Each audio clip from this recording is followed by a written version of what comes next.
Hello, this is Myra Elaine on the Buying Space Channel. Today I'm reading from Proverbs chapter 10, starting in verse 6. Blessings crown the head of the righteous, but violence overwhelms the mouth of the wicked. The name of the righteous is used in blessings, but the name of the wicked will rot. The wise in heart accept commands, but a chattering fool comes to ruin. Whoever walks in integrity walks securely, but whoever takes the crooked paths will be found out. Whoever winks maliciously causes grief, and the chattering fool comes to ruin. The mouth of the righteous is a fountain of life, but the mouth of the wicked conceals violence. I'm going to stop there. I thought I might go to verse 14. Proverbs in the first 9 chapters are different. They are, you can read the whole chapter, like chapter 2 that tells us to choose a path. And that echoes through all of Proverbs. As you read through Proverbs, you should keep Proverbs 2 in your mind because you need to choose a path. But this talks about a dynamic righteous man and a wicked man. The consequences of being righteous, the consequences of being wicked. The tongue is a powerful thing. When we speak out of our minds, out of our hearts, out of our souls. And anyone who says to you, "Oh, I didn't mean that," they did mean that. They believe that on some certain level, no matter what it is. Of course, people get preoccupied and have other situations on their mind sometimes. But why did they speak it into existence your way, even if they had that idea in their mind? They must not thought much of your presence or paid much attention to you. So it could mean that they have their mind on something else, and maybe they didn't really mean that towards you. But if they didn't mean it towards you, they're not really paying attention to you being there. You're not really that important to them. One or the other. It's not good. But here we have James. He was the brother of Jesus, or stepbrother of Jesus. And he became very important in the early church. He was the first bishop of Jerusalem. And here we have James saying in chapter 3, verse 1, "Not many of you should become teachers, my fellow believers, because you know that we who teach will be judged more strictly." Amen. We all stumble in many ways. Anyone who is never at fault is what they say is perfect, able to keep their whole body in check. Very rare. When we put bits into our mouths of horses to make them obey us, we can turn the whole animal or take ships as the example. Although they are so large and are driven by strong winds, they are steered by the very small rudder wherever they go wants to go. Likewise, the tongue is a small part of the body that it makes great boasts. Consider what a great forest is set on fire by a small spark. The tongue also is a fire, the word of evil among the parts of the body. It corrupts the whole body, sets the whole course of one's life on fire, and is itself set on fire by hell. All kinds of animals, birds, reptiles, and sea creatures are being tamed and have been tamed by mankind, but no human being can tame the tongue. It is restless, evil, full of deadly poison. With the tongue, we praise our Lord and Father, and with it, we curse human beings who have been made in God's likeness. Out of the same mouth come praise and cursing. My brothers and sisters, this should not be. Can both fresh water and salt water flow from the same spring? Now there's brackish water where salt water and fresh water come together, but they come from different sources always. My brothers and sisters, can a fig tree bear olives, or a grapevine bear figs? Neither can the salt spring produce fresh water. So are you a salty spring? Are you a freshwater spring?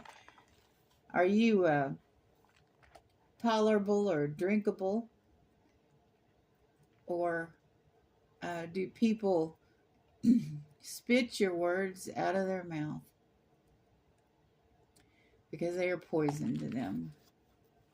So I go back and look after having read James 3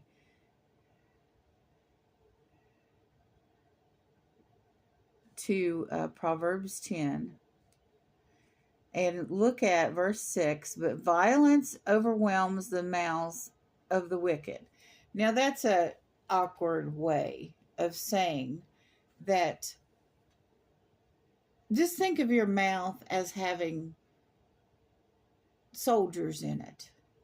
So every time you talk, are you releasing soldiers? Are you releasing violence into the world? Are you saying that you want violence to happen to people? I mean, even the people that are violent to others, we shouldn't be laughing when violence is done to them. That laughter is coming out of your mouth. That, American attitude of, oh, that's karma. You need to let go of that. That's revengeful. That's hateful. That's violent. That's how we got here to start with. People spewing hatred towards certain groups when we should be treating them with love, not hate. So all that hatefulness that everyone spoke into existence after they heard it on the news, and they chirped it over and over, and they gave the meme, and they did the byline, and they spewed the same rhetoric over and over, and the majority of the time without fact checking it. Oh, it was on the news. Oh, I've heard this 50 times. So eventually the hatred comes out of your mouth. If you're watching something that is telling you to hate a certain group for a certain reason, well, one, is not necessarily truth. Two, there is a grain of truth in it. It's over exaggerated. It's not 100%, maybe it's just 8%. But they take those 8% and amplify everything that 8% does. But not all 100% of those people is not true about. It's only, 7, 8%. So before you know it, children are being hated on. Children are having violence done to them because they belong in this group that you've associated with this hatred. First it was just the ones that were bad. And we have criminal justice laws in this country that can take care of people that commit crime. But it was so strongly associated with a group of people that everyone in that group of people, whether they deserved it or not, most of them did, that would be, 92% of them didn't. And then after that, it was okay to do that to families. And then after that, it was okay to do that to individual children. And, we've gotten to the point where we hate a certain group of people because of their race. We've become racist in this country. I mean, I've not become racist. I've always stood up against all of this hatred. Stop the hatred. Stop saying things that are judgmental and hateful towards people that are just in a certain class. God doesn't teach you that. If you're a Christian and you're hating on one person or a group of people, that's not what it says to do in the Bible. And it does say here what the consequences are.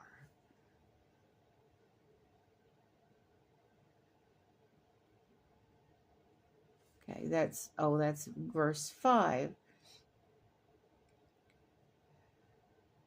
See, the name of the wicked will rot. The name of the righteous will bring blessings. Let's see if I can find an example of blessings in the Bible. Now, you know that Abraham, Isaac, and Jacob were all about who received the birthright and the blessing. This may be one I cannot find, but I'm going to look. This Bible doesn't have titles in it as well as the some of the others. Yeah, I believe it's in 28. And we all know about the famous lentil soup that Jacob made for his brother Esau, and he gave up his blessing over that soup.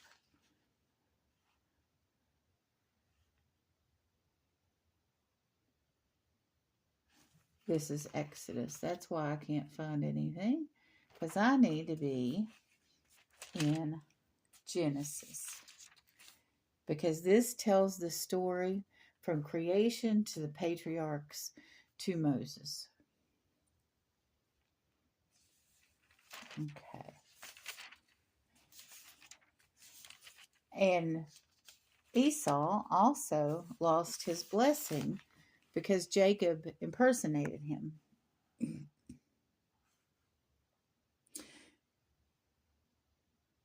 Okay. We are in the right section.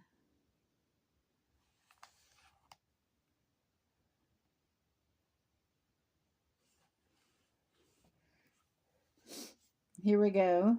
Genesis 28, verse 6.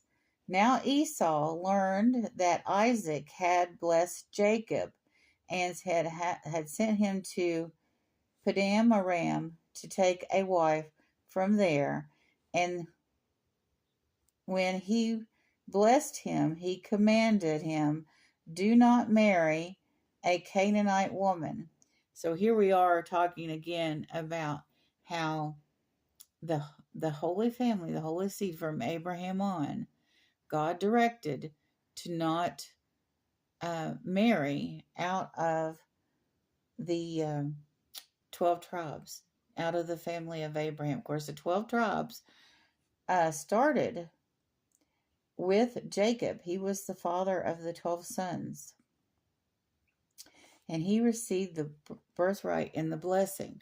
So, receiving a blessing, when you say that, when the Old Testament says that, and their culture and their times, the blessing is something that follows you your entire life.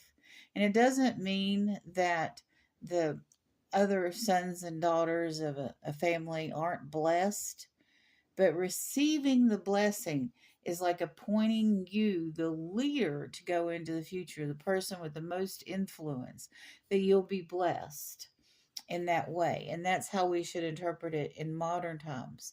But as far as inheritance during these days, the person that received the birthright and the blessing, they were charged with taking care of what the father was doing before he passed away. So if there were 5 sons, the inheritance would be divided into 6 different ways. And one portion would be the main assets of what their father had. And then there would be surplus that would be counted in the other 5 shares.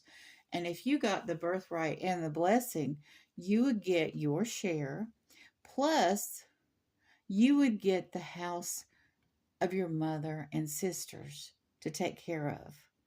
And you would receive the real estate, and you would receive the blessing and responsibility of taking care of the women in your family from the prior generation, the women that your father was in charge of taking care of. That might mean your aunties, your mom, your grandmothers, unmarried sisters. So you were now in charge.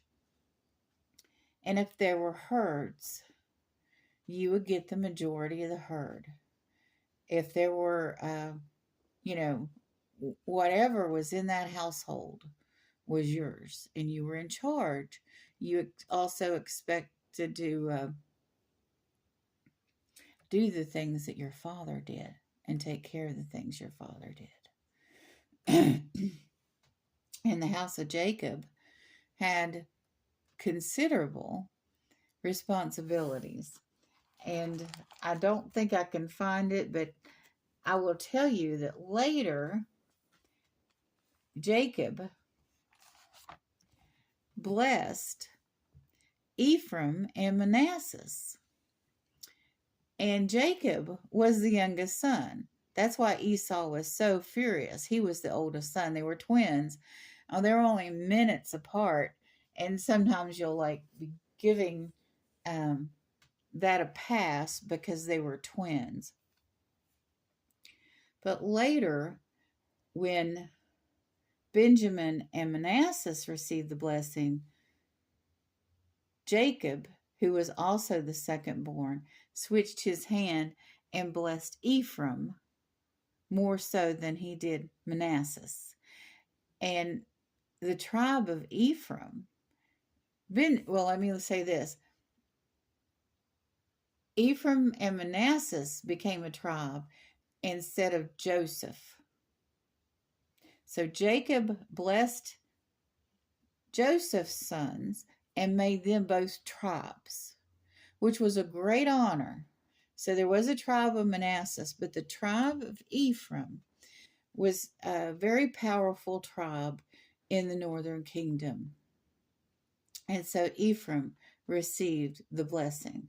And my great-grandfather, who was a minister, his name was Ephraim.